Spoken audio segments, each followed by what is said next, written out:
আসসালামু আলাইকুম। শুভ সকাল। আজ শুক্রবার, আজকে দ্বিতীয় রমজান। আর কাজে যাওয়ার উদ্দেশ্যে নদী পারাপার হব। আর মানুষের গন্তব্যে পৌঁছানোর জন্য সবাই ব্যস্ত যার যার গন্তব্যে। আর সকালবেলা রোদটা খুবই সুন্দর। আর 3-4 দিন অনেক যানজট গেছে ঢাকা শহরে, অনেক জাম।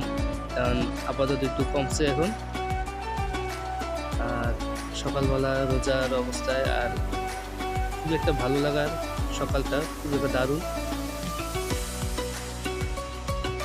সারাদিন যেন ভালো যায়, আল্লাহ পাক যেন সবাই হেফাজতে রাখে।